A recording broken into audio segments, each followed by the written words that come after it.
The Denver Broncos offensive line has been a unit in flux for the last few years. GM John Elway has taken multiple steps to stabilize the unit, the most recent of which was the trade acquisition of offensive tackle Jared Veldheer.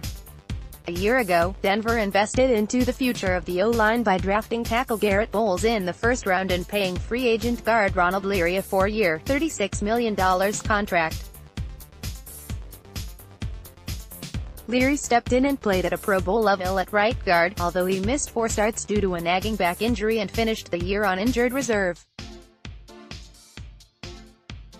The Broncos understand that in order for the offense to take a quantum leap forward, at the very least the line has to play at a solid level. Quarterback Case Keenum will play a huge role in stabilizing the unit, but the starting 5 has to come together and gel.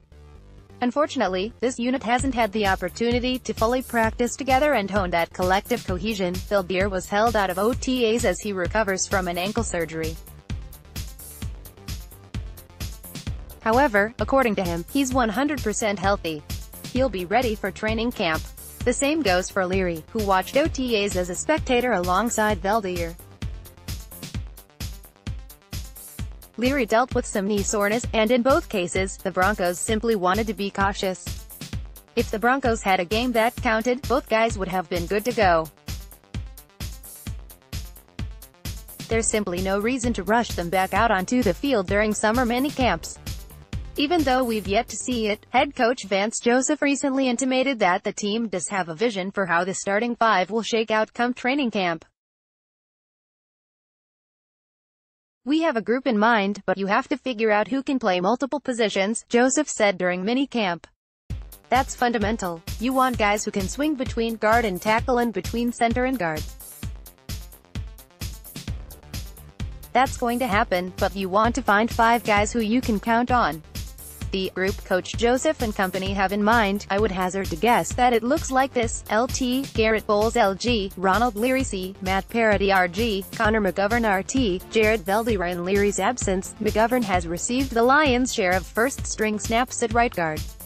McGovern started 5 games last year in relief of Leary, and the Broncos were impressed with his performance. This assumes Leary will in fact be moved back to his natural position at left guard, which at least publicly hasn't officially been announced by the team. One thing helping Denver's O-line in 2018 is the relative versatility of the backup talent, compared to years past. Join the Deep Divers conversation on the Broncos in our free message board, Broncos Hardcore. Sound off. As we saw during 2017 training camp and preseason, McGovern can play center. Billy Turner can play guard or tackle. Monelik Watson, the last year's starting right tackle, has been given an opportunity to play some guard this year. And J.J.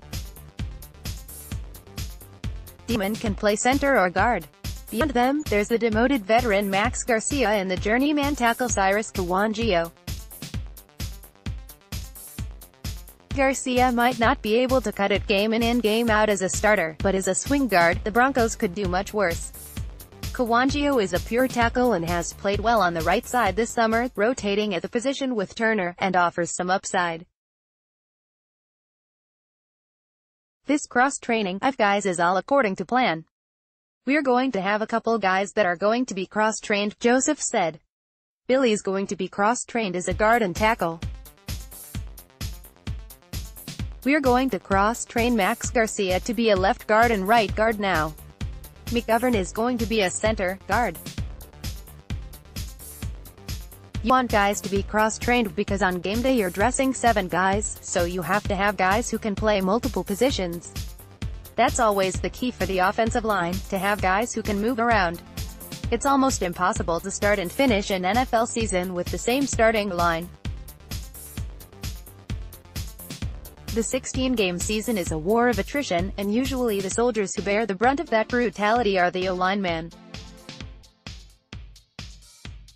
The Broncos recognize this and are hoping to preempt that eventuality with this cross-training. Jared Veldheer believes the Broncos O-line can be one of the best in the NFL. I share in Veldheer's optimism in that at the very least, with the addition of specialized coaching, this will be a vastly improved group. among the best in the NFL. That remains to be seen, and it'll depend on how well the Broncos can stave off the injury bug. First things first though. We've got to see them in action, together as a unit. When training camp rolls around at the end of July, we'll finally get our first look at Denver's ideal starting five.